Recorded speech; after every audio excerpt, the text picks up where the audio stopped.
If you'd have said to me back in 1995, would we be celebrating 30 years of Passion, I would think you're absolutely crazy. I never thought I'd be doing it for the next 10 years because, there's times when we have lost a load of money on events, and if there's any yeah, exactly. I was going to say that because if there's any promoters out there that actually tell you that 100% of their events make money, they're talking shit. They're talking shit. Can I tell you a story about Tony De Vit? Right? Please. When we asked him to be resident, I've been told this on by good authority. The owner said to him, "Look, we want you to be resident for us.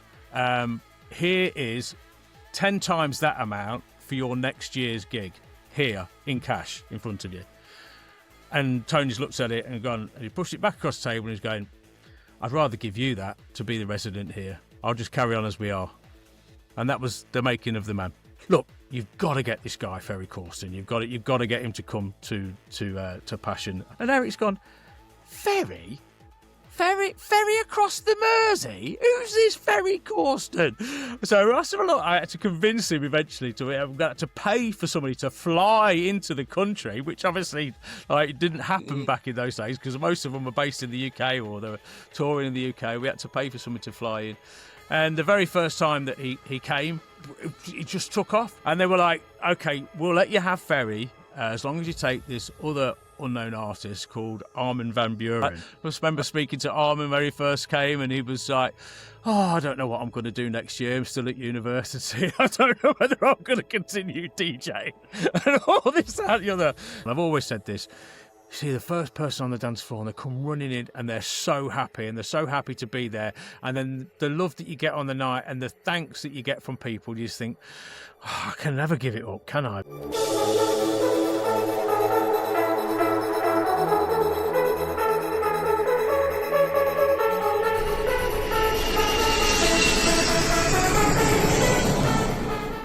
Jason, thank you very much for joining me, Mr. Passion. Hi, Dexter. How you doing? Yeah, good, man. Good. I was just explaining to you what a crazy time of year it is. Right now, I think it's like this is a time when Ibiza starts kicking in and all the events. But you've just come off the back of an event, haven't you? Yes, we've just finished doing Passion Classics on the 3rd of January. That was really, really good. We had a little bit of a twist on that this year because we had music by actual artists themselves, a lot of producer sets, which was really good. So the producers, Brian Carney and Craig Connolly and the Space Brothers, Rob Tessera and K-Class all played their own producer sets, and the crowd absolutely loved it. So it was really good. What a lineup! Because I tell you what, when I saw that you were doing the 3rd, I was like, oof. Ouch. Well, we've been doing that for like 20 odd years. Really? Yeah, the first Saturday in the new year. And it really came out of when people were not going out New Year's Eve anymore. They started to grow up and they had kids and whatever. I think it's easier to get babysitters and taxis were cheaper and all sorts of stuff. Hotels were cheaper. And it just sort of grew as this cheap alternative to New Year's Eve, took off really well, and we've just been doing it ever since. So obviously we've had to compete with other people that are putting stuff on around that time now, so the lineups have grown from just being the resident DJs, which it used to be back in the day, to having a bigger lineup, but they're still as busy as ever. Yeah, I thought that was a ballsy move. I didn't realise you've been doing it all the time. Me and Nick, we won't do Christmas parties. I think they've done one and it just ruined Christmas. It wasn't selling well. It was a new brand, and it was just horrible, the whole Christmas experience. Christmas, yeah. Well, that's it. Well, that's what my family get. They get promoter stress every time over Christmas. Oh, Dad's not focused again. Look, he's thinking about the event that's 4 days later or whatever. So. Yeah. And I just won't do it. We get enough stress over the summer period. And that's kind of really compacted because obviously we're more Ibiza based. But you have been around for how many years now? Not as a DJ and as Passion. Was it the same time that it kind of? Well, sort of. I was a DJ before Passion even was born. So I was started when I was around about 15. So I'm in my mid 50s now. So I've probably been DJing for around about 40 years. So I started off back in the day. doing mobile discos and stuff like that, because that's all there was. There wasn't, there was mobile discos or cheesy nightclubs, and there was no dance music, no dance scene or whatever. And so I learned really my trade playing to commercial audiences. Decided to go to. I got the opportunity to go to Faliraki in Rhodes in 1989. And I went over there with the tiniest little record collection I ever had, and went over there and managed to get a job as a warm-up DJ in a place called Set Disco in Faliraki, and slowly learnt the ropes, learned how to use a microphone, learned to read a crowd, learned everything, and learned to mix live. It was all vinyl, and did my apprenticeship, as I call it, over 5 years. And eventually, when I left, I worked for several bars, had some guys warming up for me. So I was the trainee back in the day, grew to be like a bit more of a headliner in that area, but still not, my love was dance music, and it was still a commercially edged time. So 94, 95 was really when the rave scene was, or the dance music scene was kicking off, because it was all going back into clubs after Maggie told us and everyone couldn't dance illegally outdoors anymore. So she forced everybody back into clubs. So that's when I came back to the UK in about 94, and then I started my experience of dance music was then I had a life-changing experience, shall we say, at the Hacienda in Manchester. Of the very first time a friend of mine took me there, but the place I really loved to go was Venus in Nottingham. There was a legendary Venus run by Mr. Bailey down there, and it was a 400-500 capacity club, and I've seen all of the top DJs that were down there now. You got Pete Tong used to play there regularly, John Please Women, John Kelly, Seb Fontaine, Torport, they all used to come up and play Venus in Nottingham. And some absolute legends, and we were so fortunate to have that. And then I got asked to then be like, I was looking for work as a DJ, so I got asked to be like at this place called Crystals in Coalville. There was an opportunity to be their dance music specialist on a commercial night, and I'd go in there and mix, because dance music was coming in, but it still wasn't mainstream like it is now. So I was just like, I could mix. Went in there, did a couple of hours or a guest bit for an hour, and then drove over to Venus in Nottingham and partied for the rest of the night. So that was a win-win. And then. So this was a place called Crystals in Coalville, which is now the Emporium, and there was a guys called Mark and Eric who were the owners of the venue, and they wanted to start their own like dance night. When they realised that the scene was kicking off, the venue itself was at that time perfect for it, and asked if I would like become part of their team. So they got a promoter called Chris Hall come up from London, who was doing Club UK, and he came up and booked a lot of the artists at that time, but then had a phone call with me, asking me what my thoughts are, who was my favourite DJ, this, that, it was like an interview on the phone, but the phone was on the wall, it was like a plug-in phone. There were no mobile phones back in 1995. So many simple days. And then he quizzed me and he went, okay, you can start on Saturday, you can do the warm-up. You can be the warm-up DJ, and you'll do 1 hour. You'll do 9 till 10, and then you just look after the DJs for the rest of the night. And that was it. And I was like jumping around the room. I got the residency in the dance club. I was just like over the moon. And then they came up with the name Passion, which at first I hated it. I didn't think it was a very good name. You stuck with it. Yeah, they did. Yeah, the guys that started it off. I've got to pay tribute to one of the guys, actually, Mark Walsh. He started Passion, and sadly he passed away last night. So if it hadn't been for Mark and Eric, there'd be no Passion. And so love you, Mark. Bless you. So he passed away last night. Yes, yeah, last night. Yeah. So I'm very sorry to hear that. For a bit of a fight with some illness, and he was a very private man, but he was one of the guys that gave me my first opportunities, really, and I'll never forget that. He was so good to me, him and Eric. That's quite apt that you're here today, and you can give him a big up as well. on Yeah, this I mean, particular? I've got so many fond memories of him. He was an amazing guy, so much vision, wanted to help create something that people came to and really enjoyed. He deserves all the attributes that he got over the last 30 years. I thought Passion was a bit of a cheesy name, to be perfectly honest with you. I was like, really? Okay. And then they changed, obviously, the name of the venue from Crystals to the Emporium. And we did, there was a pre-night with Todd Terry on a Friday night, and they booked Todd Terry to play on a Friday because they still wanted to run their Saturdays. And they put I think it was 700 people in at that time, and that was much busier than the commercial nights that they've been doing for some time because they were sort of going in decline around that mid-90s area. And so then they made the big bold decision. Okay, we're going to start these Saturdays in March, and we're going to just run with the Residency. And they got this guy Chris Hall who booked a load of DJs in, and for the first 6 months, it was awful. It was terrible. It was I wouldn't say terrible. We had good nights and we had lots of good nights, and it was an awful lot of hard work in those days to try and get anything up and running. It was me going into shops with flyers and posters and literally physically firing everywhere. People in the high streets handing out the flyers in the high streets. I remember it vividly. Yeah. Going to do lamppost boarding. We're putting boards around lampposts. It wasn't me. Honestly, I sent some other people to do that. Obviously, they put cancelled sign on them now, don't they? Have you seen that?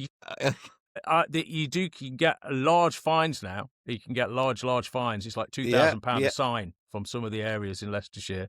We see this a lot. We used to see this a lot in Bournemouth, down at the roundabouts in Bournemouth for Slinky and a lot of the South Coast raves. And on all the roundabouts, there was these big boards back in the day. But then the council started taking them down. They started putting them back up again. And then the council just started putting cancelled signs across them. So it soon stopped them putting them up. They're putting up this poster is cancelled. yeah. The event is not going on. And I remember seeing the photos and people freaking out about it. So quite a clever move from the council. But the old school days were tough. But once you got, it's up and down. There's never any middle of the road, was there? Yeah, I mean, it was a great learning curve for me as a dance music resident because people were turning up late. All the artists would have probably 3 or 4 gigs in those days, and we were actually in the right place at the right time because if your artists were coming up from London, they'd probably do a gig in London earlier on, then come to us and go and do there was gigs popping up everywhere. There was Derby, there was Godsitchen, there was Progress, and there was Stoke-on-Trent. There was places like Ashton-under-Lyme and stuff like that would just all have these little tiny little clubs, but they'd all book a DJ and they'd all be rammed. So we were in the right place because we were just about 4 or 5 miles from the M1, so we could talk people into coming to us, swing in, do an hour set, and go off somewhere else. So and it was hard to start with, but sometimes the DJs were late, so I used to jump on, even if it was 10 minutes, get on there in between each artist and stay there all night and look after the artist. So I got to know all of those guys as well. And it was really being in the right place at the right time as a resident and being that face of the actual club night, because obviously the owners they were pretty much wanted to be like sat in the background. So they let me be the face of what was going on, really. And the more people I got to know people, the more people came to join the party. And obviously it was just one big party back in 95 to 99. Oh, what days it was they were, yeah. Just crazy. 1995 was my first year at university. We had 5 campuses at my university in London alone. There was 5 nightclubs. Oh my God. 5 nightclubs. Each campus had its own nightclub and it was packed. They were all packed. They all had their own different nights and they were all in the middle of the week. Never at the weekends. No. We used to go into London at the weekends for the parties. So we were like literally clubbing, it wasn't like till like 6 in the morning. It was like 1, 2 in the morning, but it was still proper venues everywhere. But now look, oh no, it's struggling to find. I remember used to getting DJ gigs. I used to go and do midweeks in student venues, and I was like, really? Have I got anything in common with all these students? Yeah, Like, yeah. It's like, yeah, it used to be having us good times. And I think being in like the right place at the right time, but making sure you're in the right place at the right time was always a big benefit for myself. And for things like we had Mixmag come and do a review of us, and I met the reporter. And obviously, I took him under my wing, showed him around the club, showed him the different parts to it and everything else. And and they would ask him like, "Oh, where's your VIP room?" I said, "Oh, we don't have a VIP room because everybody's the same here." And they were like, "Oh, right, okay." So the journalists used to love all of that feel and everything. And then I'd take him back to my house afterwards, and we'd party all night long. And we got a great review in there. To be honest with you, absolutely fantastic. I think my dad was mentioned in there because he was there that night as well. So. It was a great review in Mixmag, but but that was all pre JFK because I was actually under the name Jason Kinch at that time. right. This was going to be one of my questions. The JFK yes. obviously is quite a standout name. So where did that how did that happen? Well, so the very first few months where we start from March to around about July, it's under Jason Kinch. And then I was friends with a guy called Ian Willis, who's a promoter from the Garage in Nottingham. Do you remember the Garage in Nottingham? I do. Yes. Yeah. Ian Willis took over that venue and was promoting that. We used to go out and have a few drinks with him, and I was begging him for a set. Go on here, give me a set down at the Garage. I'd love to play a set. I used to go see Jeremy Healy and all my heroes down there. And he was going, no, I'm not putting Jason Kinch on the flyer. It's just a crap name. Just a crap name. So I was Really? like, yeah. I was like, oh, come on in. He says, no. And then the next week he went, I'll tell you what, I'll put you under as JFK. And I went, what? Why JFK? Well, Jason Fatboy Kinch, obviously. I went, no way, I am not doing that. There is no way I am going under Fatboy. I'm not being JFK. So he went, I'm going to do it. I'm going to put you on. So he put me on this flyer as JFK, and I was just like, I'm not doing it. I said to all my friends, I'm not doing it. And then they went, if you miss that opportunity to go and do that, you'll regret it for the rest of your life. And I was like, okay. So eventually I reluctantly went down as JFK. And then halfway through my set, this guy came up to me and went, you're JFK, aren't you? Oh, I've seen you loads of times before. And I was just like, well, that's just stuck then, isn't it, for the rest of my life? I'm just going to be stuck with that name. I was just like, okay, we'll have to take it. So from then on. Mad. So basically, you were reluctant on Passion. Yeah. Reluctant on JFK, yeah. but it stuck. Yeah. Did you ever want a nickname? No, because I just didn't think that. No, I just never thought. What do people JFK. call you from day to day, Jason or JFK? Well, Jay. a lot of I get a lot of people that know me personally call me Jay, and people that will know me from clubbing but don't want to say JFK will say, all right, JF, or something like that. So yeah, it's I get a mixture of everything really. I'm fascinated with this because I've got a similar story. My name's Jonathan. Right. Okay. Dexter is a nickname from said university. Right. Because I used to spin vinyl, and I spent my student loan on vinyl. I've mentioned this a couple of times on previous podcasts, if I'm being repetitive, anybody out there. But I spent my student loan on 1210s. I completely flopped my first year. I was in halls of residence, owing loads of money, and I wouldn't really go out. I was just addicted to vinyl and playing on the decks. And Richard Stenson, my flatmate, not my flatmate, he was apartment number 7. I still remember. I was walking past his apartment. It was on the ground floor one day in his halls of residence. He leant out the window, goes, "Oi, you coming for a beer in the student union? You coming, Dex, or you on your Dex?" And he still called me Dex because of Dexter. Or you're going to go back on the Dex? And he just I can't remember his exact words, but he just said it once, and that was it. It just got around university within a week, and everybody, within a year, everyone was calling me Dexter. And it's just because, are you going to be on your decks? Because I was always in my room on the decks. And what a great name. And it just stuck. And my mum has called me it. I know I'm in trouble when she says Jonathan, And it gets really weird because I have trouble sometimes with, I've got to be careful with guest lists, and I've got to be careful with identifications and stuff like that, because people put me down under Dexter as the wrong name. And then my ID's under Jonathan. And there You you know, go. Yeah, go on, prove yourself. it's happened. It happened at Space a couple of times for Wow. Carl Cox. Carl Cox Revolution. I remember you had to give your identification, and it was like, Yeah. they always used to put me as Dexter, but it was Jonathan, and we had a huge. Luckily, it got sorted out, and it happened a few times. Nicknames. I never wanted one, but it stuck. Mine just happened by accident. I think all the best nicknames do start by accident.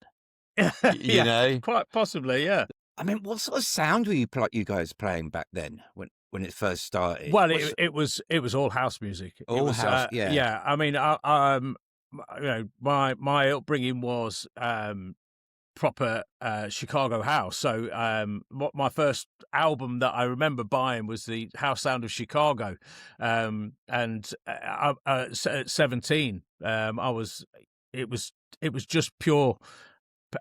Got to have house music all night long. And the very first record I played at Passion, which has been obviously documented for many years, was Alice in Limerick, Where Love Lives. So that was the very first record that I played on that very first day. I don't know why that stuck in my brain after all these years of playing records, but it just did. And it became sort of like our early anthem. But it was all, we had started off with 2 rooms back in the day at the Emporium.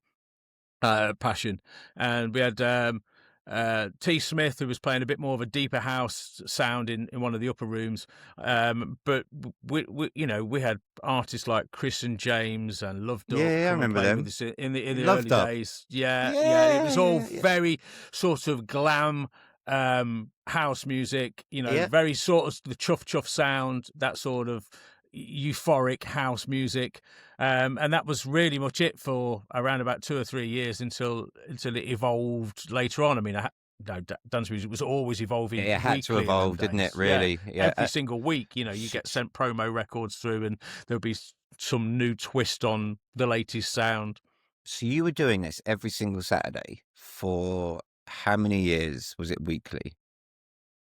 Quite possibly 15 years. Good God. So that was probably 95 till probably that 2015. That is was quite it? some... It might not be that weekly. I mean, that is quite some going, though, isn't it? It's hard work to do every single week, and financially, it's just. I mean, nowadays it's impossible. I don't think people go out enough. No, that's right. And also the crowds become older, and they tend to go out. And I'll tell you why. If I could, sorry to interrupt you there, but the reason why is that it was our fault. We decided to put all-nighters on when we operated between 9 and 2 o'clock in the morning, which was the original license that we had for a Passion night. People wanted more.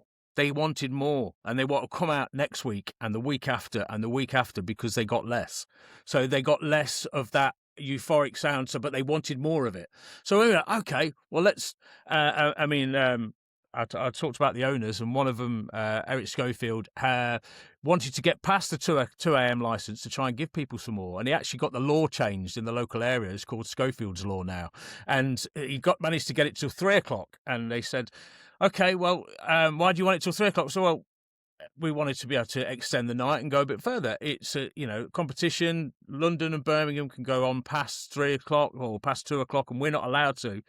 And they actually turned around to us and said, well, okay, well, we'd prefer it if you went on till 7 o'clock in the morning, because it's people's car doors slamming and everything around that time is much easier to deal with at that time than 3 o'clock in the morning. So we then started up doing the all-nighters once a month. So they became bigger nights, bigger DJs, more artists on. But that was part of our own downfall, because the more that you put these all-nighters on once a month, the less people came to the weekly nights, because they'd come out once a month for a big party. And that was probably our part. And also the fact, in around about 1998, the licensing laws changed. The licensing laws where all-day drinking became, prominent as well. So that sort of started to change the culture then as well. And the supermarkets as well, they started, their drinks were so cheap in Yeah, comparison to the prices that were, because we used to always go to the pub. I don't really remember. We used to get takeaway from the yeah, off license, but now, yeah, that flipped, didn't it? And that's yeah, why so many pubs literally closed down, because it was far cheaper to go to. They would get to Tesco's and get a crate of Foster's or yeah. whatever shit we were drinking back then, than it was to go to the pub. Because what is it, a couple of quid a pint then, and now it's what, 5 6 quid, Easily, wherever you easily, go. easily. And I think that changed, and the generations changed as well, and they're not Yeah. as heavy drinkers, because we were drinkers. I Well, think.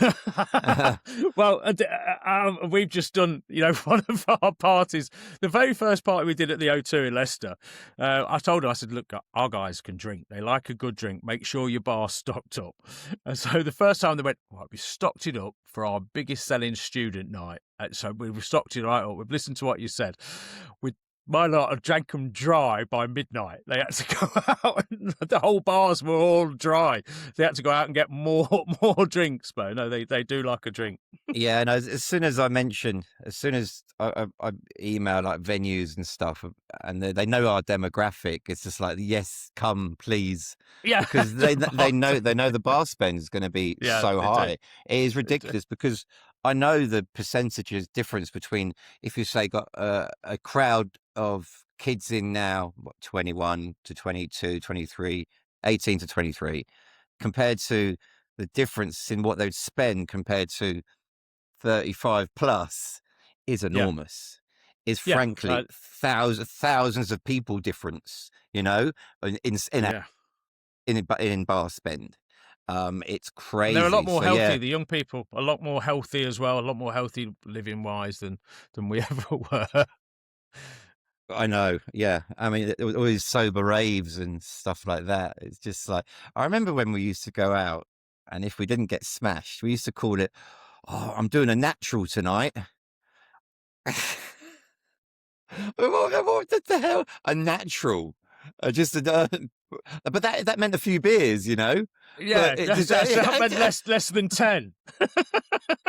it meant not actually consuming a copious amount of narcotics, and that was just absolutely normal. And I think also the type of drugs changed over the years as well, and all that sort of stuff come into it. But did you know that you were building something quite special with Passion? Well, Was it? I got the sense of at the time that this could be something, but I as a DJ, it's always been a roller coaster ride, and I still say that to today. It's you have highs, you have lows, and you have ups and downs, and you just ride that journey for as long as you possibly can. There came a point where the club owners had enough of where working with outside promoters who had probably their own agenda, and decided to part company with them, and they were looking for someone else to take on the promotion side of stuff. And I was obviously in the right place at the right time. I put a proposal together, a paper proposal. Yeah. I was about to say, I a could imagine it was back in the day. a proposal back then. And I went to them, and I pitched myself, and I said, look, just give me the opportunity. I knew all the DJs, knew all the artists, speak to their agents, to their drivers, because I had to deal with them on a weekly basis. And I said, look, just give me the opportunity to do this, and then you help me on the business side of stuff, because I hadn't had the business experience at that particular point.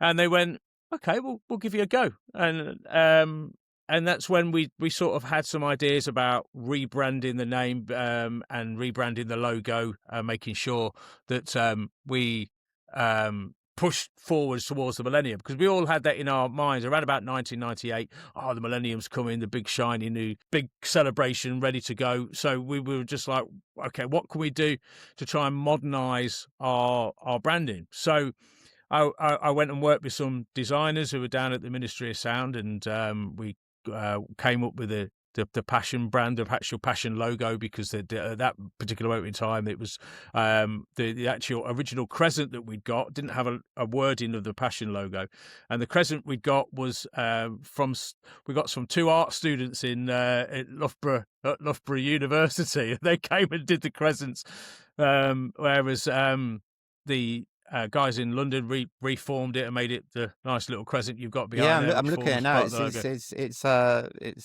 iconic now. It is, yeah. So, yeah. And we did the Storm one as well at the same time, because we started off the Storm brand as well. So we tried to redo all of that, and then had some ideas about redoing the flyers into circular flyers to make them stand out when they were in the shops, and that seemed to get noticed at that moment in time. And we booked in things like MTV's Club Night. There was a massive club show, and it was on MTV, and we just put MTV on the flyers, and June Sarpong came and did it on the actual night. Yeah, she was fantastic, and the club was just absolutely rammed. And it was just like the little things that the owners did. They worked alongside me. They would take guidance. Obviously, I'd go off with all my ideas about, yeah, we'll do this. And okay, let's rein you in, Kinch. Yeah. You know what I mean? Rein you in. They taught me a load of stuff, and but my enthusiasm about where we wanted to go, we sort of worked really well as a team back in those days. And they would. They had some building firms. They decided they were going to extend the club and make it to the 2,500 capacity, which we eventually got to, and it went from a capacity of around about 750 to about 2,500, and it was just we just couldn't get enough people in. I mean, we'd get the flyers printed up, and sometimes the flyers were late and they'd turn up on a Friday, and we were like, well, we've got 15,000 flyers here. Where are they? Who's going to take them out? And people were turning up at the venue and going, who's on tonight, mate? They didn't have a clue. They just knew it was a good night. Care. And it was, didn't care. No. It was all about the brands then, though, wasn't it? I mean, I never really knew who was playing, especially mid-90s. I suppose later in the 90s, early 2000s, I think it become more artist-led. Yeah, definitely. And I suppose, like when we went to things like World Dance and Dreamscape, we would always go and see Dougal and Hype and Slipmat and all that lot. So I suppose it was a little bit artist-led. Well, yeah, if you knew that some of those artists were on, then you knew it was going to be a good night, and then you pick up new people that you hadn't seen before. I think that was the thing. Yeah, I mean, I remember going to Dreamscape and discovering like Marky G and people like that, just who were playing a mad gabbard sort of techno to pissing off the security and everything, and then I got into my hard house, and then there's the Lisa Lashes and the Tony De Vit. Obviously I'm a massive Tony De Vit fan, and well, a lot of people don't know he was resident for us. Way he was a monthly resident. I know he's been a big association with Sunday Essential and a lot of other brands and whatever, but he actually was a big. Well, he was a monthly resident for us. Can I tell you a story about Tony De Vit? Right? Please. Which most people don't know. It was when we asked him to be resident. Now, this is only hearsay. I've been told this on by good authority, but I can't say this for I wasn't in the room, so I'm not saying. So one of the owners took Tony up to the room upstairs and said, "Look, I think he was we paid him X amount each month. I won't say the exact amount. We paid him X amount for a gig, which was a lot of money back in that time." And the owner said to him, "Look, we want you to be resident for us. Here is 10 times that amount for your next year's gig here in cash in front of you." And Tony's looked at it and gone, and he pushed it back across the table and he's going, "I'd rather give you that to be the resident here. I'll just carry on as we are." And that was the making of the man. That was what he was like. Wow. So he didn't take the money, and he was resident for us for some time after that, but then obviously before he sadly passed. So we used to love Tony, and I used to have to follow him almost every single time that he played. I used to say to Tony, "How am I going to follow you every single time?" Anyway, he used to pat me on the back and he'd go, "Jay, you'll be fine. You'll be fine. You know what to do." So I've heard it was so a many lovely bloke. DJs. I've heard so many DJs saying that it was always their worst nightmare. You know, like from Sunny Side Up, all the way through to Trade and stuff like that.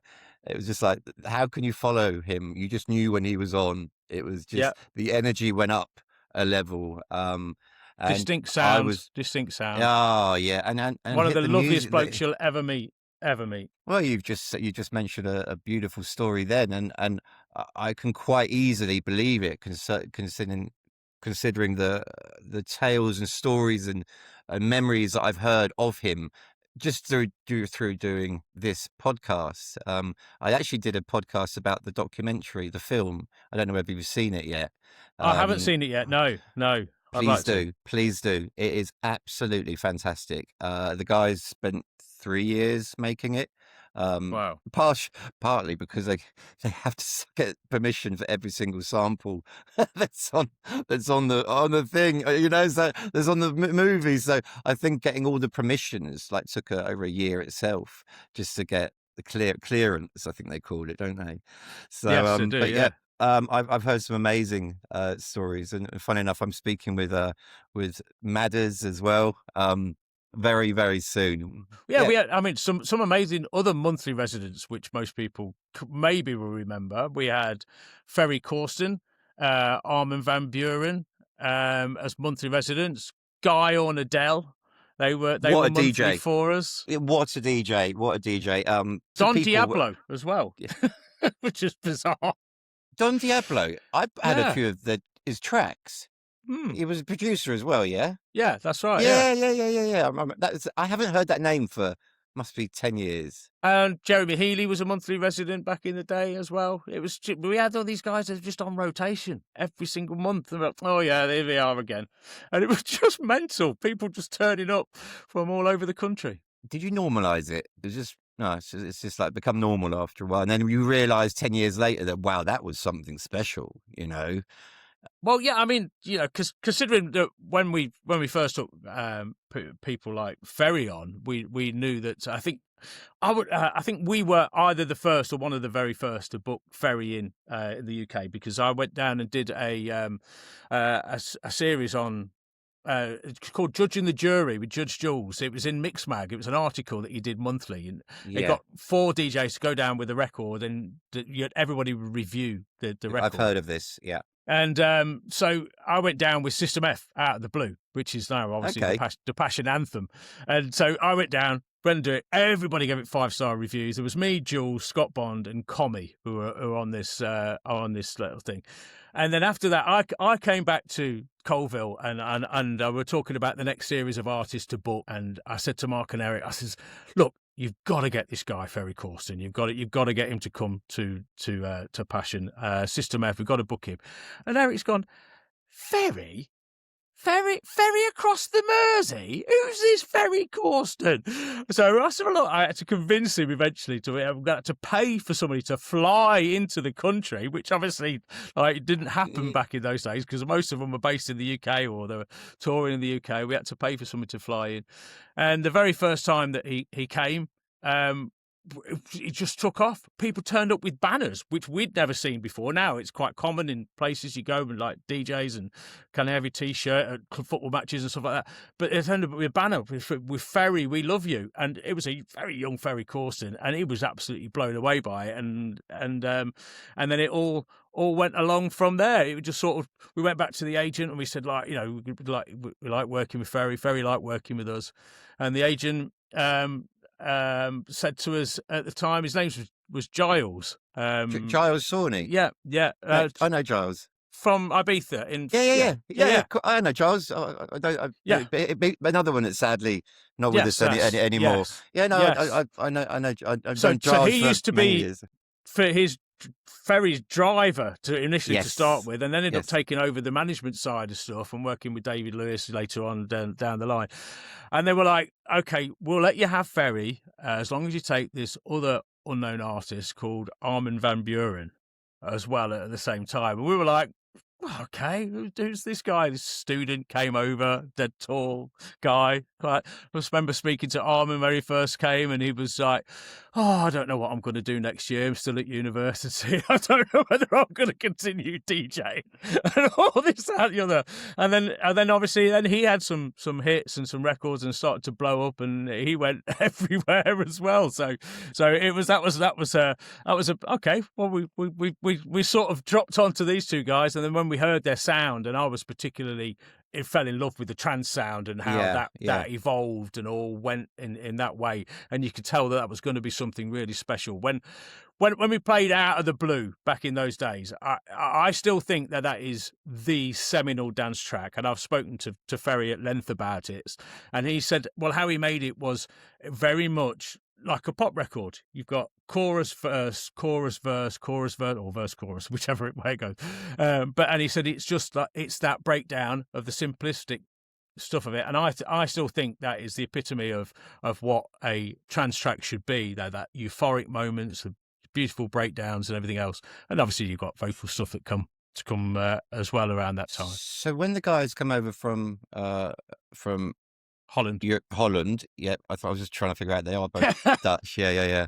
When they both come over from Holland, did they bring a very different sound with them that was not being played in the UK? Could you tell it was fresher? Yeah, I mean, I used to go to Amsterdam to buy records as well, so I'd go and hunt for records in their record shops around that time as well, because I wanted that sound. It was definitely something different. Yeah. You when you put it through the speakers, and you had a good sound system. You knew that was going to be, there was Paul van Dyk for an Angel was a big track. You just knew, at that didn't time. you? Yeah, You just when you heard it was just like that is going to be huge. I remember when I heard Energy 52 the first time, I was just like, couldn't get out of my head. Could not get out of my head. Jules saying to me, he couldn't get out of his head for a couple of days. He goes, it's one of those that you just know is going to be absolutely massive. What year was that with Ferry, by the way, and Armin? I think it was around about 98 from memory. 1998. So you'd got like the house music, and it really started to change around about late 96, 97. And that was the time when the music started to change. And got harder as well, didn't it? Yeah, a lot more harder trance sound came in. Yeah. And I think we started to introduce Storm a few years later, around about late 99, 2000, because the hard house element then came in as well, and we didn't want to have lots of different things under all the one umbrella, so we decided to start up Storm, which was on the Friday night, and then we'd have Storm on the Friday, which was hard house, and that was absolutely rammed, and then Saturday was Passion with house and trance, which was absolutely rammed. So around that time we was doing so well. What days? That sounds very similar to what God's Kitchen did with Polysexual. Yes, it was exactly right. And I mean, God's used to be on a Friday to start with, and then they switched to a Saturday. And I can't remember which way round they ended up being eventually. But I went through a bit of a funny. I went through I went through a funny period actually with music, because I was really into my hard house, and then I flew to Ibiza, with all my hard house records.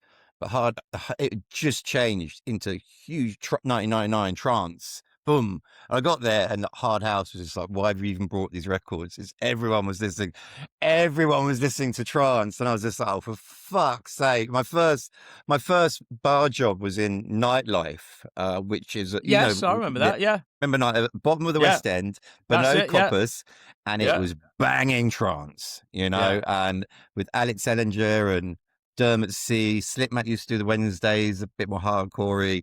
Yeah. And I'd had this box of records that just sat there doing nothing all summer. They were just like 12-inch thumpers, And it didn't work in that time. It went very trancey really quickly in Ibiza, and big, really, really big as well. You had the God's Kitchens, the Gatecrashers, Judgment Sundays, and all of those. Oh yeah, we put some failed nights on over there as well. I was going to ask. Did you have you obviously you played in Ibiza, because we've booked you ourselves. Yeah. Has Passion, did you ever consider throwing yourself into the mix over there? We did 2001. We did a night at Eden with Passion, Progress, and Temptation. So we thought we'd do a Thursday night and take on Cream, which God.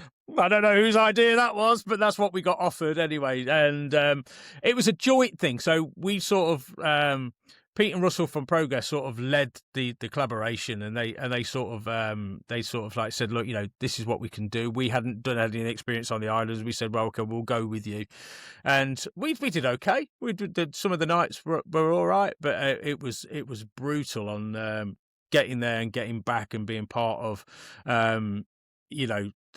Clubland back in the UK, because we were still having to work to come back to run our Saturday nights back here. So we did a Thursday night there. And obviously, invariably, I probably did the 4 till 6 slot, which was and then get on a plane the next day, and then get no back sleep, to Stansted, right? Or sometimes Stansted. Oh, let me tell you this one story quickly about coming back from Ibiza. You might like this one. So I got to the airport, and you used to have to fly. You could be able to fly standby. Do you remember? Like, you used to get standby. Yeah. You'd be able to go hang around. You hang around, see if there's a cancellation, see if there's a seat on the plane. Right, so the only plane back to the UK was to Teesside Airport, which is up near Middlesbrough, right, from Ibiza. And I'm like, okay, so I'm on this plane, and I've had no sleep, and I've sat down, and I'm the last person on the plane, or so I thought. And then I'm sat there, and I'm just about drifting off, and this message comes over, Mr. Kinch, please show us your hand, Mr. Kinch. And I'm like, oh no, not me. And this little old lady got up the steps on a thing, like real old, and she's gone, we've oversold the flight, Mr. Kinch. You have to let this little old lady come to sit in your seat. And I'm like, okay. Well, I said, what can I do? They went, you can sit in the jump seat with the pilot. And I was like, what? And so I ended up sitting in the cockpit with the pilot. I mean, this is pre 9/11. Yeah. Right? You could do that. Yeah, in the cockpit with the pilot, and they folded this seat down. Right, yeah, and I've seen them. And I've sat there, and I'm behind the two pilots. And for the first 10 minutes, I thought it was the most fantastic thing ever. I thought, yeah, I'll be able to see it take off. I thought it'll be everything. Obviously, I've been out all night, had a few drinks, strapped into my seat. Now, when you're taking off in the flight, it's a completely different perspective, isn't it? When you're trying to take off. So we're going up, and all of a sudden, I'm going for the airbag, and I'm like sick as a dog in the pilot's seat. The two pilots are killing themselves laughing at me, and I'm bad for the whole flight, all the way back. I'm just throwing up absolutely everywhere. And then halfway through the flight, the pilots have got it on autopilot, kicked up the feet and sparked a fag up and smoking in the cockpit with me as well. And I'm like, I'm off again. And for what should have been like a really good experience, turned out to be one of the most horrible experiences of my life. But you'd never be able to do that now. Never be able to do that. I've heard a few stories of my friends who've been in that fold down seat, and when I was a kid, I used to always ask to go and have a look in the cockpit. You used to be able to do that, didn't you? As a kid, yeah. You used to go and have your mum and dad, and the air hostess would take you in. I used to do that loads of times. But yeah, you couldn't do that now. But could you imagine? That's really bad. And the cigarette, and when you're feeling sick, and the smoke, and oh no, it was horrible. Dear, oh dear. But yeah, it was. Do you remember smoking flights? You could smoke on the flights. Yeah, and you had like a curtain. A curtain. It's unbelievable. But yeah, going back to Ibiza, I mean, I've seen promoters come over, and they've literally been just so excited about being in Ibiza that they'll take any night, and they'll think it will just happen. The trade will walk in, and for example, I remember vividly one night, one guy come into the ship in Ibiza, and I was behind the bar. Goes, yeah, I'm here. I've just taken Es Paradis on a Monday night, and I was like, manumission. And he's like, what's manumission? Good luck. he didn't even know what manumission was. Oh my! And I was just like, oof, ouch. Well, we always knew that we needed somebody one who we trusted on the ground if it was ever going to work, and we never really could find the right team because we didn't spend. It was pretty much like I'd have to go and do it myself. If I needed to do it, because that's how pretty much everything worked. I have to find out how everything works and do it.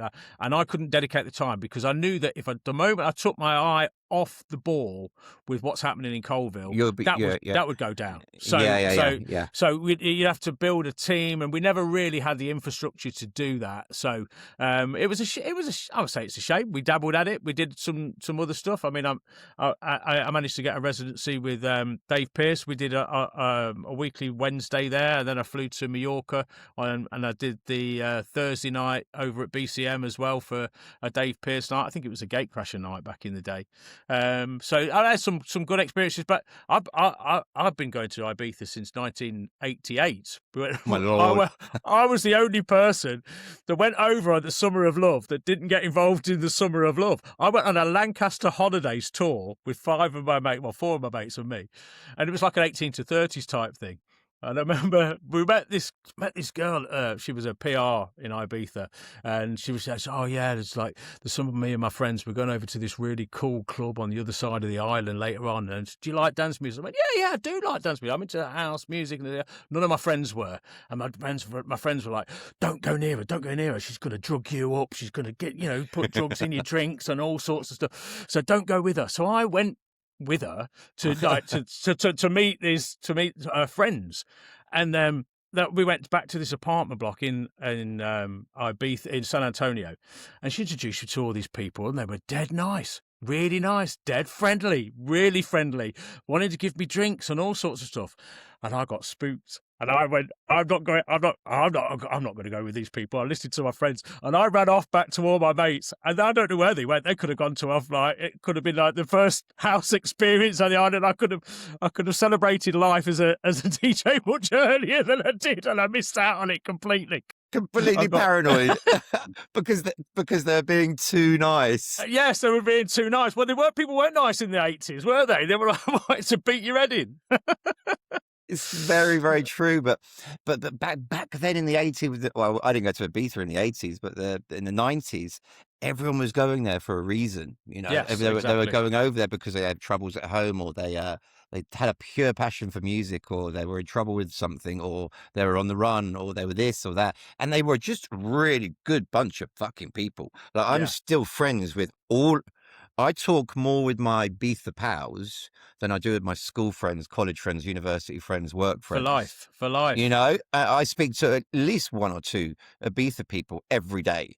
And I don't live in Ibiza anymore. So, this is what Ibiza does to you. And I think back in the day, I hate using that expression, it did draw a different type of person, because then when social media opened up this tunnel, this telescope into what Ibiza was, then everyone decided to come. So all those people that would not necessarily have known about Ibiza then saw, I'm going to have a little look at this. And then the dynamics started to change. The VIP started to change. The money, the ego, the narcissism, where that wasn't as much.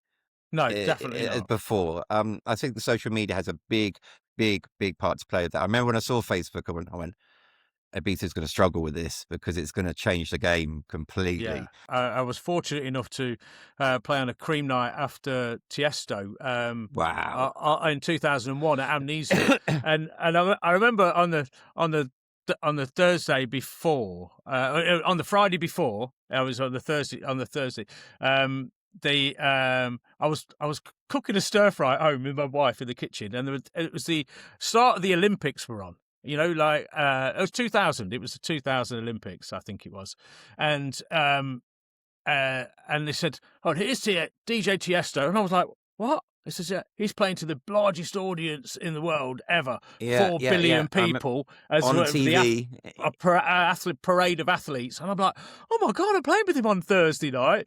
And so then the next Thursday, I went over and I was like, me and Tice were like, he did the 2 till 4, I did 4 till 6 and played after him, but I nearly got thrown out because there was a policy at Amnesia about no camera policy back in that day. wasn't there? And Yes. obviously there was no. It was literally no physical cameras because there was no mobile phones. They used to So take them off you at the door.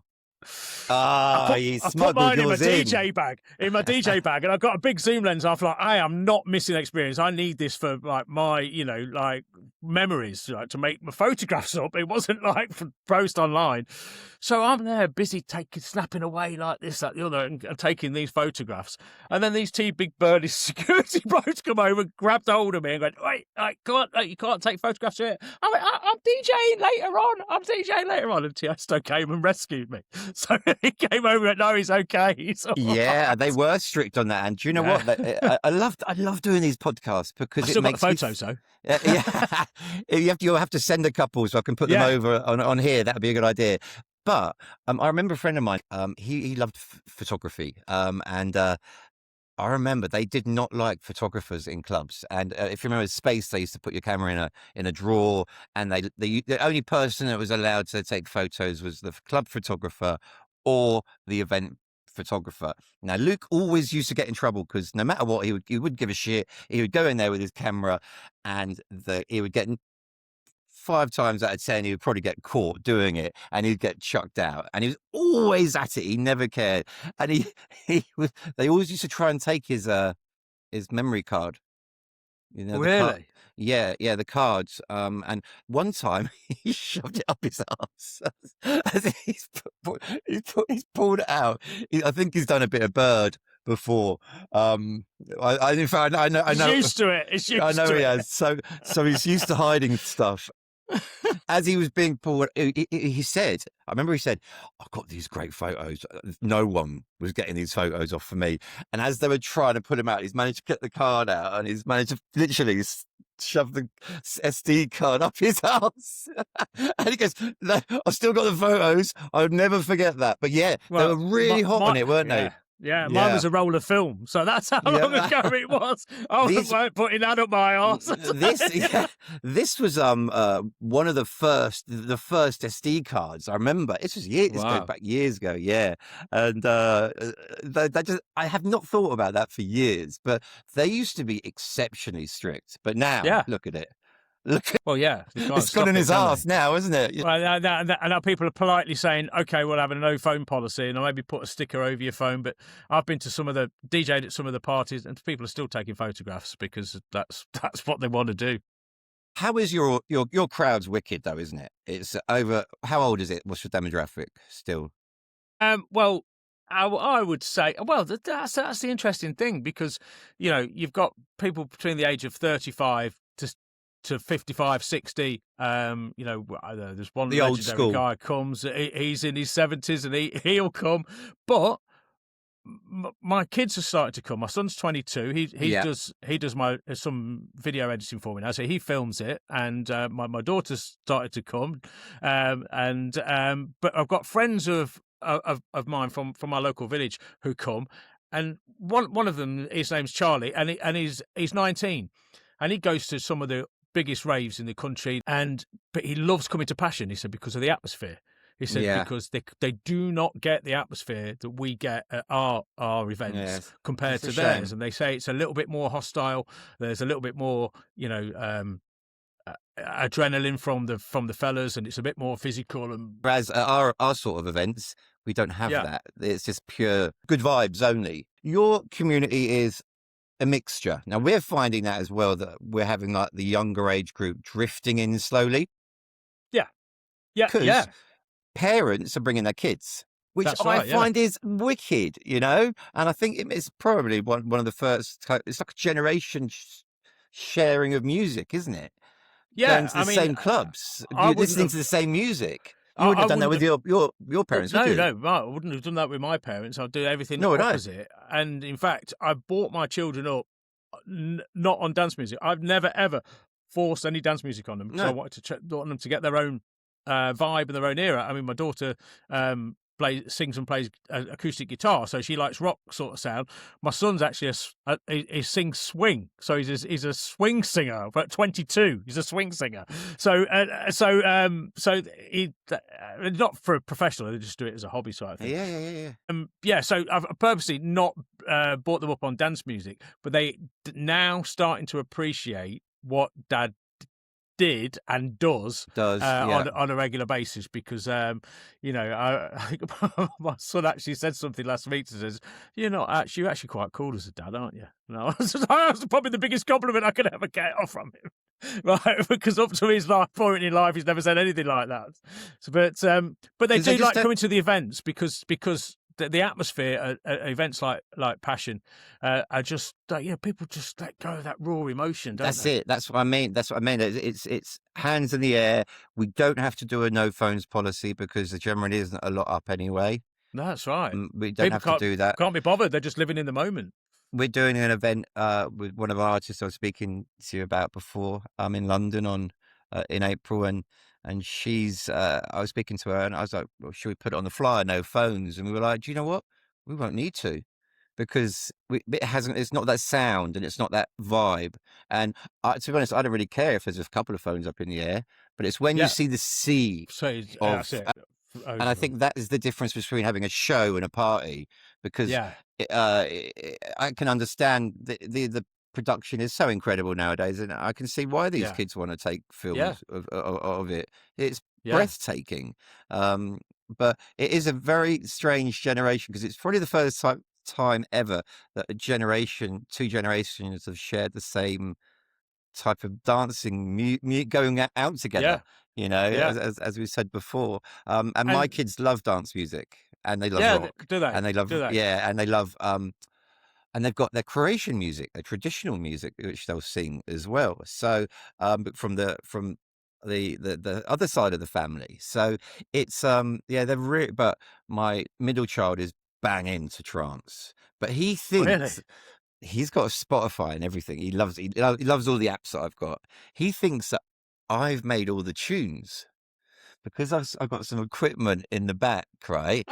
He's convinced that I've made every record that's on Spotify. And I was like, I like this one. I like this one. And he's like, can I have this one? He's like, can I have this? He's only 5. And I'm just like, I wish. And he was like, he was listening to Chemical Brothers or something the other day. And I was just like, no, that's not mine. I assure you that's not mine. But he's convinced everything belongs to me, just because of just that little keyboard up there. I love how they sing. The innocence of youth, eh? I know. I am worried about him though, because he loves his music and he loves the DJing, and he's setting up a YouTube channel, and he's just like he's deleted all of his games from his phone, and it's just work apps. He's like trying to get all my apps, so he's trying to be like a double of me. And it's just I know it's adorable. It is adorable. But yeah, it's frustrating because when I go to the office or the studio, like today, he luckily he's at school, but if he knew I was coming, he'd be in tears that he wasn't here as well. He wants me to replace the banner on my YouTube channel with me and him, just and get rid of Paul Van Dyke, Judge Jules, Lisa Lashes. He wants that to go. So he's fantastic. But anyway, move. They move on. They grow up so quick. So what was when did Passion? Obviously, it's still doing very well. When was it at its peak, and has it ever stopped? Has you ever had a hiatus at all? Oh yeah, there's been some times when it's not been a thing, and there's been, so like I say, so many roller coaster rides up and down. There's been many documented or undocumented fallouts over the years with people. It was probably at its peak. I would say around about between 2000 and 2005. That was probably at its peak, where we were getting we could book effectively any big transact in the world. But it came at a cost, because there would be, perhaps when it started to move out to once a month around about after that time, rather than it being weekly, and eventually, you'd have other nights that come in on the other Saturdays, and but then it would start to drop off, and you weren't doing so many, and you knew you were saturating the market, and that was the problem. We knew that as the crowd became older, and they grew up and had their, Kids. their kids, Yeah. the first generation of the kids that came along, they just couldn't come out as much as they did previously, because they were obviously young people before, and so it was naturally to the point where it started to drop off, and the credit crunch in 2008 really hit hard. That was because they remember the first credit crunch. They call it the cost of living crisis these days. Yeah, it was the first credit crunch where all the stock markets imploded and the I remember mortgages became pretty high. Well, that had a massive impact in around. I remember 2008. Ibiza. It really had a couple of bad years then. Yeah, because of that. It just became really hard to put parties on, and but previously to that, I there's a point where I left Passion and got my head turned by Gatecrasher for a short period of time, and I went and worked. I went and worked up in Sheffield for Simon, and I did that for around about 6 to 8 months. Scott had left, and they asked me to come in and do some stuff with them. I found that a particularly challenging time because I didn't know the area, and two, I found some of the constraints that were put on me as a promoter were difficult to work with. Didn't have the team around me that I'd had before, which was such a good spontaneous team, but it was a new team that worked in a different way with different rules, and I found it quite challenging. So I lasted around about six or 8 months with those, and then started up my own night called Live and Loud, which I did in a small town called Hinckley in Leicestershire, and it was on a Friday night, and we had some successful nights down there. We had Judge Jules, Eddie Halliwell, Rank One, Guy Ornadale, and we did some. Well, you good knew stuff everyone, down there. didn't you? You knew everyone. Yeah, you had everything in the you had the tools to do it. This is exactly why at the moment I'm looking after some artists, and I'm just like, why am I not just doing my own events with them? Yeah, it's like no brainer.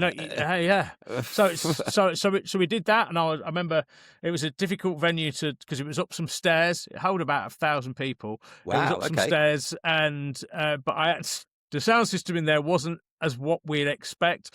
So I remember having to lug this sound system up and down the stairs with the sound guys after every event, and do all those things you did yourself, promote it all yourself, I've been DJ all yourself, do absolutely everything yourself. If you had to change the toilets, you probably would have done it in them days. It was just one of those. And eventually, we got a call to go back to the Emporium, and we struck a deal, and I went back and did something called The Return in 2016, I think it was. That was 10 years ago, and then I did that for a while, and then the club owners then sold it to some other club owners, and it's been a messy journey along the way. Eventually, after I left again, there were some people that decided that they were going to do the final one at the Emporium, and they did a final event there. We were going to close the club down because it was going to be sold off, and that's when I decided to come in and resurrect it around about. Was it 2000? No, it wasn't 2015. It was before that. Sorry, I think I've got the dates wrong on that particular. Okay, it's difficult though, isn't it? Everything, so much has gone on. Over the years, 30 years, but eventually we managed to resurrect it, and we did the very first party back with Joe Quinn, funnily enough, in Nottingham, and we did in a Trent Barton bus depot, and we did one room. It was a Halloween party, and we did a test party, and we did one room, and Joe did the other room, and house in one, we did trance in the other, and we thought, well, let's test it, see if it's still got some life in it, and we did that, and then decided to go balls deep and do Loughborough University for 2,500 capacity. I'm like, what are you doing? So then we did that, and we booked Paul van Dyk and Ferry Corsten on the very first night, and lost a lot of money. Well, that's promotion, isn't it? That's life and promotion. But we knew that, it wasn't just those DJs. It was a lot of DJs, and there was a lot of permutations. It wasn't about the artists themselves. It was about there were so many variables. Too big, too soon, and the costs were more than we expected to have more ticket sales than we did. But the events were successful. People loved it, and we did a good couple of years there. And eventually we went back and did something back at the Emporium, and that was up until the 28th birthday party. How many years is that been going now? How many years? You're on your 30. We've just done 30. Yeah, we did 30 in March of this year of 2025. That was because I have been following. I've been following Passion because it seems to be one of those brands that I'm attracted to. But yeah, well, you've got that Midlands connection, with Godsitchen and we're friendly rivals. I mean, back in the day, I used to play at Godsitchen quite regularly, and it was one of those things that their DJs would play for us, we'd play for them, and the rivalry on the promotion side was not as like it is today. It's quite volatile these days, and that was my question. Another question, actually. How do you find the difference between promoting parties these days compared to years gone by? We always knew that there was politics, and I think that a certain club brand in Sheffield definitely were instigators of some of the restrictions on DJs playing in certain areas at the time, because we would get people saying to us, well, you can't have that artist because it's within a 50-mile radius of Sheffield. Yeah. And we were like, what? Okay, well, we've been booking this artist for whatever time.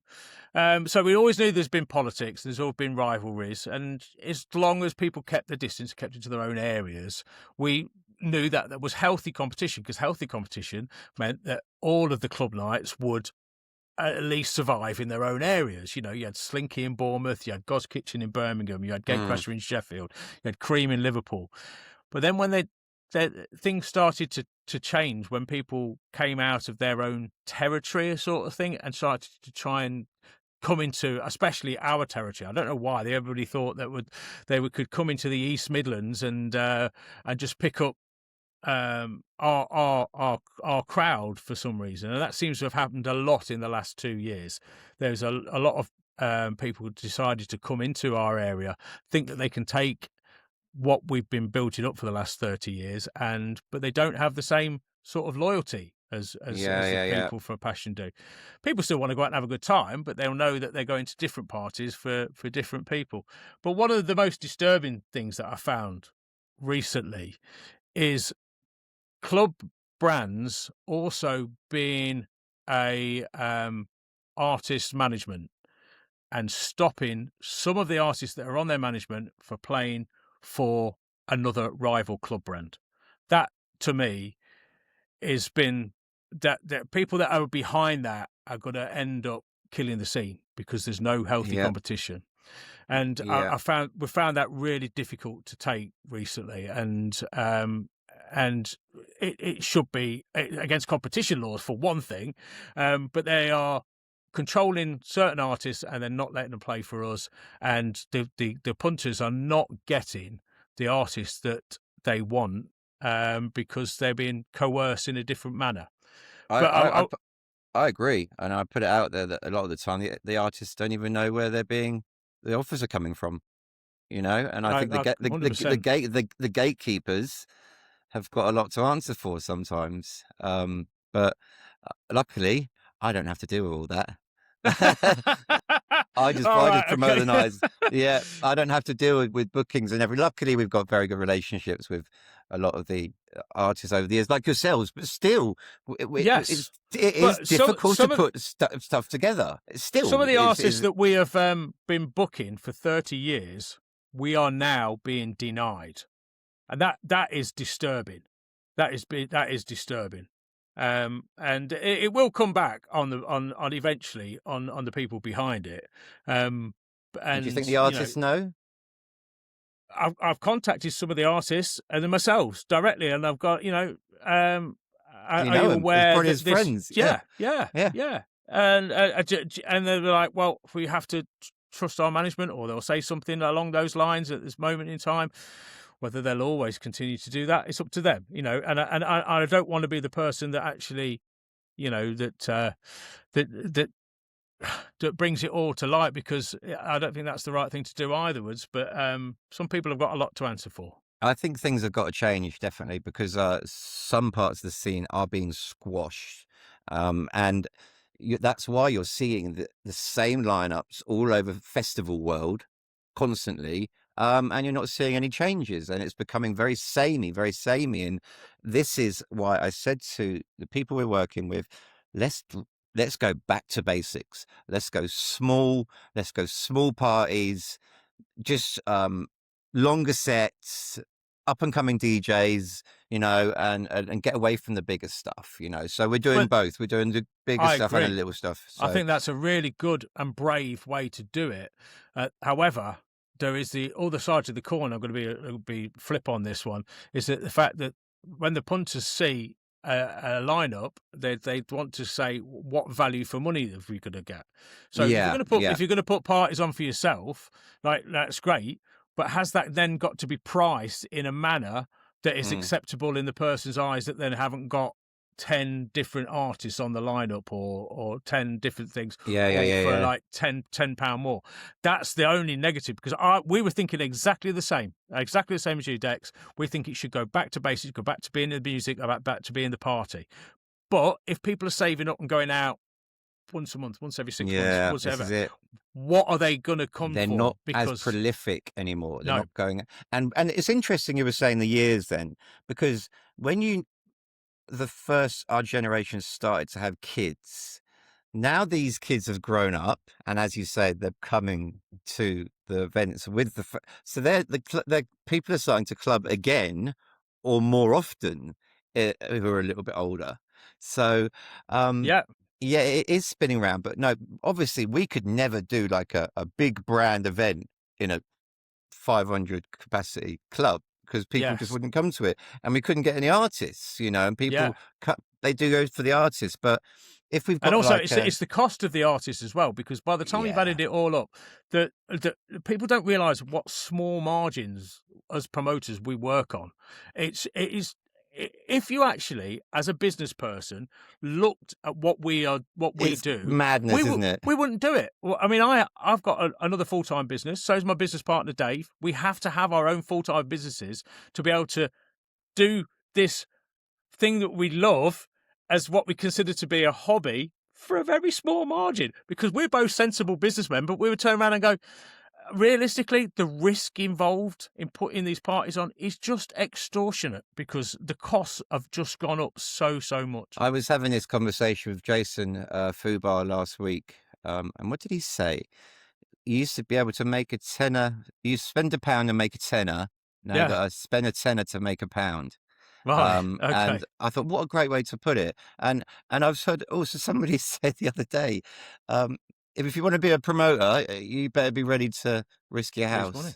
Yeah, lose money. There's a lot of money to be involved. But the problem that you get is that the older you get, the more risk averse you become, because you don't have that exuberance of youth of like, okay, I've lost a load of money, I can make it all back again. Because there's times when we have lost a load of money on events, and if there's any promoter, yeah, exactly. I want to say that, because if there's any promoters out there that actually tell you that 100% of their events make money, they're talking shit. They're talking shit. You can. I think you can. There is an equation and a formula to making a successful night. The right date, the right lineup, the right crowd, the right experience, the right team. If you've got all those parts together, and the right artwork, and everything's right, you've got a very good chance of succeeding. But if one of those is out, it can mean you dropping below break even. But the problem is with that is that everybody is looking at the same dates, the same lineups, the same artists, the same formulats. We know that every time that I particularly like your way that you do your advertising, Deck. I think you're very, very creative, and it's very good. And I always take my hats off to you guys. And I see ourselves as like the way that we do stuff to lead, to innovate, and to do new ways of advertising and marketing. But everyone's starting to copy you. Everyone will start to do the same sort of marketing and advertising, and put the same lineups on, going for the same dates, doing it. There's one brand out there that's using our name to sell their event. And I'm like, well, it's just ridiculous. Like it's just gone full circle. There's a lot of sharks swimming around in a small pond. That's the problem. But it's been like that for decades, hasn't it, really, in the music industry? And I suppose the fashion industry is a little bit similar as well. Have you ever considered not being in music at all? Giving it all up, saying bollocks to it. I've had enough. You know what? As a promoter, sometimes after parties, in the lead up to the parties, there's always a massive promoter tension. Always. I get this. They're not in your stomach. And it's like the one person that sends me over the edge with the additional member to the guest list on the day can send you over the edge sometimes. It can do. Yeah. Just builds and builds. Tiny little things build and build up. And then you think, I'm never doing this again, never going to do this again. And then when you get to the party on the night and then you see the people come through the door, and I've always said this, you see the first person on the dance floor and they come running in and they're so happy, and they're so happy to be there. And then the love that you get on the night and the thanks that you get from people, you just think, I can never give it up, can I? Because this is what I'm doing. I'm not doing this for myself anymore. I'm not doing it for my ego or whatever. I'm doing it for other people. I love playing music, so that's another big part of it. But yeah, there are times when you felt the stress and the pressure, but I think it's just always in your blood. I mean, I'm obsessed. I say that to people. It's in my blood, because I say every year is going to be my last year. every year, I'm sitting in the green room in Amnesia going full, because it's really intense in there when you've got that busy both rooms and you've got everyone in your ear, talking and it's just boom, boom, boom, boom, and your phone going. I'm stuck outside, and you've got to get through the fucking crowd or through the fire exits, and then you get back to where you were. Phone goes again. The problem with the guest list. I was like, fuck's sake. And then Nick's got the same with the DJs, and I've got the same, because he does the DJ side of it, logistics, and I do the audience-led side. So if we've got people who've got issues with disabilities or anything like that, I deal with all of that, and I deal with all of any upgrades or VIP stuff, that's my area, and because I know the audience, and Nick deals with the ball ache of bookings and all that, which I haven't got a clue. Yeah, he's such a dinosaur when it comes to that, and we're very fortunate to have his experience there. But I find that after a while, because I can't drink anymore, I find it very stressful, and I haven't got that mechanism to switch off.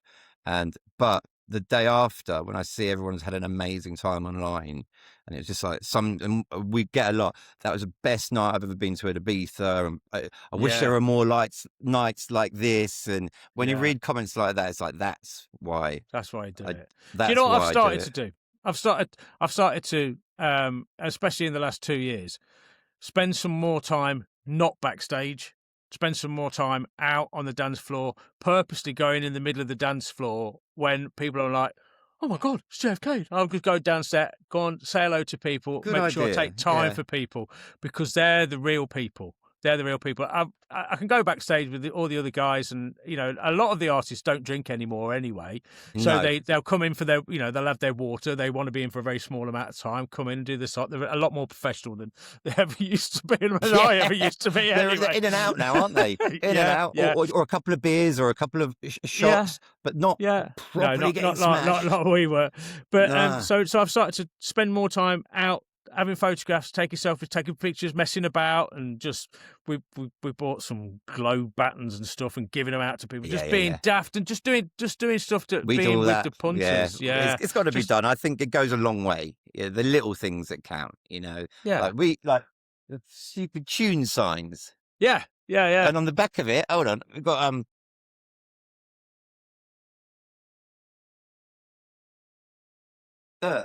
Kevin.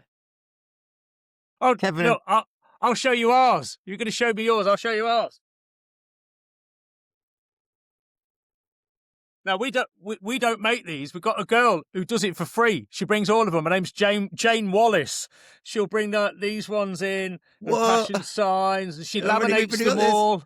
Wow! She does them all for free. She's amazing. I've got slut parties sign in the corner, flags. I've got banners up there. I've got the garlands made me do it sign there. The slut party banners there. Well, I've got loads of stuff, but we've always done these, like the plastic boards. Yeah, we've got that. We've got that from the Garlands, because Garlands used to do that a lot in Ibiza, and but these we found just go such a long way at the Kevin and Perry. But they love them. Everybody loves them, don't they? Yeah, I've only ever read one bad comment about it.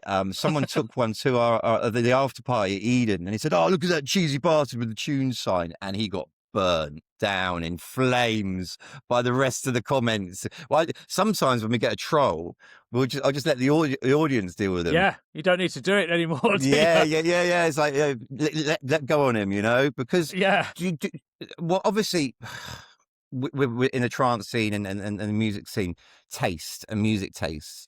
You can't please everyone, and that's right. They do take to the keyboard.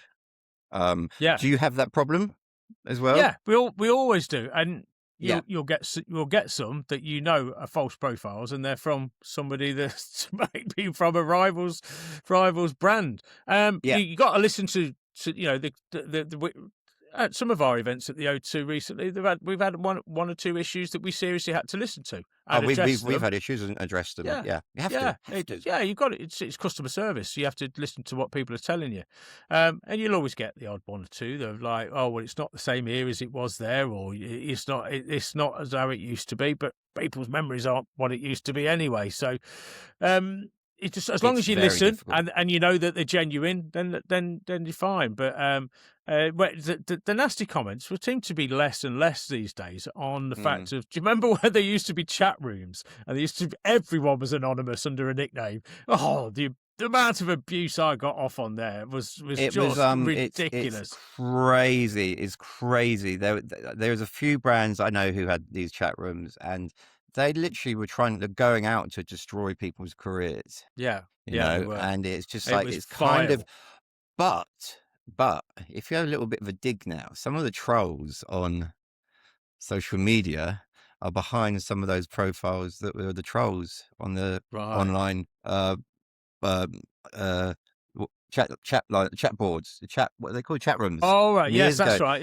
Yeah, we've actually uncovered a few of them recently. We've actually went, you're actually that person. You're user 1994. Yeah. So basically, they've been doing this for 20 odd years. If that's what they want to do, let them get on with it. But we're just trying to take the positivity out of it and take. Yeah. But one person did say to me back in the day, they did say, look, if you're going to read the positive reviews, you're also going to have to read the negative ones as well. So that's what we took out of it back in the chat room days.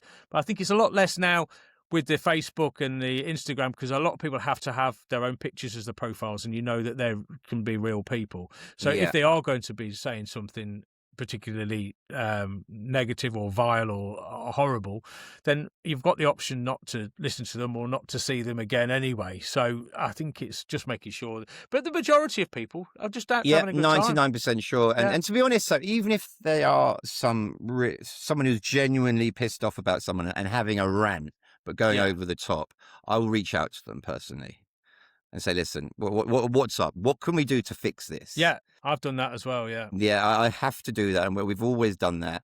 And if we can't fix it, we can't fix it. But I think that's what anyone would do with any other company. If you've got a really angry customer over what you're delivering, you reach out one-to-one to them. And we've done that from day one. So hopefully we've managed, we have created a really nice following. And again, you're very much UK with your stuff, but most of our stuff has been Ibiza, besides we've got the Godsitchen event in the UK recently.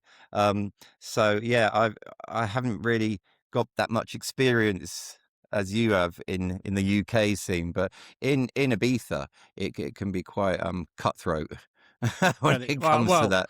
I could imagine it is, to be honest with you, because it's very condensed into a small island, isn't it? It's like a goldfish bowl, isn't it? So you're there, you're in it.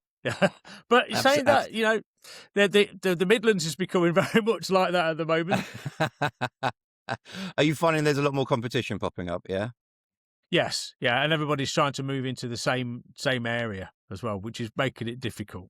And the same clubs over and yeah. But the thing is, doing very similar nights.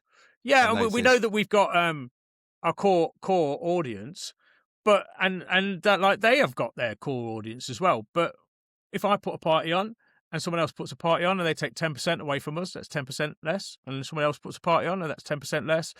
It's what you don't want is a load of empty parties. But yeah. At the same time, it's tough. Hard. So any budding promoters out there, listen to this podcast, you know. Let me just touch on this. Success now. How does it mean to, what does it mean to you now compared to then? So I think you actually just touched on it before. You're doing it for the other people now. And obviously playing your music. You love playing music, but you're putting on events for other people, not your own buzz. Yeah, I mean, if you'd have said to me back in 1995, would we be celebrating 30 years of passion? I would think you're absolutely crazy. I never thought I'd be doing it for the next 10 years because I thought it would be a shelf life of a DJ back then would probably be 35, 40 because I thought they would be too old. When you've got, you know, different targets that have moved along the years, a lot of what people don't realise is club, and you don't have a destination point. It's just about you're only ever as good as your last party. Yeah, that's the only thing that you just look to the next party and you get that. Make it as the best you possibly can. You don't think in a year's time because you take the eye off the ball of what you're doing now. Just make your next party the best one it possibly can be and put as much effort in as you always have done. But like you say, the goals have changed. I put parties on. We put parties on as a team now for very, very, very low margins. Where we and some of the times you look at it and you're like, it's like YTS wage. Remember what a YTS is? It was £27.50 a week, and some of them were very. You know, I know they're not all like that, but you know, we do it because we love it. We love the scene. It's in the blood. Yeah, that's it, and we do it because we want to keep the scene alive. And it's struggling. I think it's gone through a really rough patch with all the clubs closing, festivals dominating, corporates taking over left, right, and centre. And I'm just hoping that the micro community, the community, smaller parties will start to flourish again. Because people are sick and tired of going to the big events, and you know, and it becomes more brand related. Because you do have to justify your ticket price now with the DJs, that's right. Don't you? Yeah, you know, and the ticket prices have increased so much over the last over the last 2 or 3 years since COVID. It's just become ridiculously expensive. And I mean, I and also, you know, I'm looking at booking my daughter to go and see a rock concert or whatever, and I'm looking at the prices and I'm thinking that's just astronomical, outrageous. 200 quid a ticket and stuff, you know, and things like that. Like we get asked, like some people say your tickets. Well, we're not expensive in Ibiza, thank God, because that just some of the prices in Ibiza are 120. They start at 100. You know, I remember when Space closed and they were asking for like €90 a ticket or €100. Everyone thought that was absolutely outrageous. You know, when the Space closed, the closing it finished. But nowadays it's normal for like €100 ticket. You know, and we're like nowhere near that. But when you do shows in the UK, you can't not have a fairly expensive ticket if you've got a lineup that is going to be of quality to that audience who are expecting X, Y, and Z there. If they're expecting X, Y, and Z there, you've got to have that price. Otherwise, it's not going to happen. Well, that's just it. I mean, like, you know, DJs have always been expensive if you want the best. but who's going to actually have to pay for it in the end? And that's going to be the problem. And it ends up coming down to actually having to put the ticket price up, which is unfortunate, because then you struggle to sell tickets because the ticket prices are too expensive. And then you get the good old economy crashing on us. Yeah. Well, you see, that's interesting as well, because that's a good point. Because I always think that the love of dance music and the love of partying is born out of a recession, and the more it has been before historically, yes. The more people are told to stay in, the more they want to go out, because they, like, you stay in now because you can't afford this, that, the other. They'll go, oh, I'm going out anyway.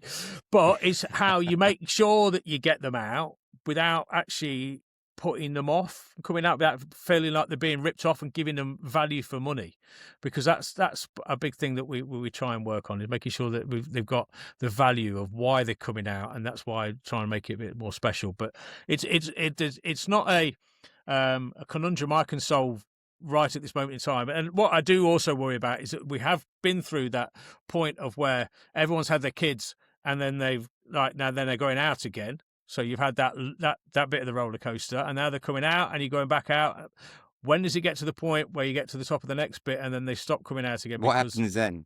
Yeah, because that's what happens. We don't know. That's why I've always said that roller coaster. I work on other projects as well, so thank God for that. Like yourself, no, I've got my fingers in a few pies, because I think I couldn't sit with me at night just being a full-time promoter without having all my eggs in one basket. It's just too risky. It's too scary, because anything can go wrong and you can lose 100 grand, bosh, or something like that. Easy. Like, for example, a new club could open with millions behind them, and next door to your club, and next year, and you don't know anything. All of a sudden, boom, like the universe had a massive effect on the dynamic in Ibiza. What can you do to change that? Absolutely, F all. So it can happen that quickly. You can be bubbling along really nicely, boom. And if you put your lineup out, and then a week later someone's put another lineup out with something almost identical at a similar price in a similar town, and you're thinking, what? There's no individuality with it all. Yes, that's very, very true. Can I ask you? I think this is a bit of a redundant question. What's your one last tune of the night? Oh well, whether it's for me or for not. Okay, what about for you? Because obviously for Passion it is System F. Is that System F? Yeah. That's one of the anthems we've always had. Well, I'm a crowd pleaser. I will read the room. I'll make sure that they are going out on a high. So it really is. It's not about me. It never has been about me. About what I really want. I'm that sort of resident. I will play what the actual people want rather than what I want. That's always been my motto over the years. I haven't had that one before. I've usually had people come out with like a list of tunes, but you're pretty much open to like wherever the music's going, you'll just keep them. Yeah, at the end of the night, I mean, I tend to get requested by a lot of the Passion faithful to do the last set of the night, which isn't great because I like to have a few drinks and I don't drink before I DJ. So to do the end of the night set is sometimes challenging, but at least I know at the end of the night we can then finish it off. I can say thank you, and we get the tunes that they want. And there is you've dropped in the right tunes as well, because you can also risk having people walking away not hearing those tunes. If they just heard them once, they'll be happy. But if they haven't heard like a particular type of classic-y trance or whatever, then they can get on the keyboards. Wizards of the Sonic, that's a big one. Ratty's Sunrise, that's always been a Passion favourite. So we've had so many of them over the years. It's there's various different ones to choose from the memory bank. Awesome, Jason. Thank you very much for coming on this podcast. It's been absolutely an education. It really has, because I've really enjoyed myself. So thank you very much for inviting me. It's been real fun. Thank you so much. I really, really appreciate it. Thanks, Dexter. Take care, mate.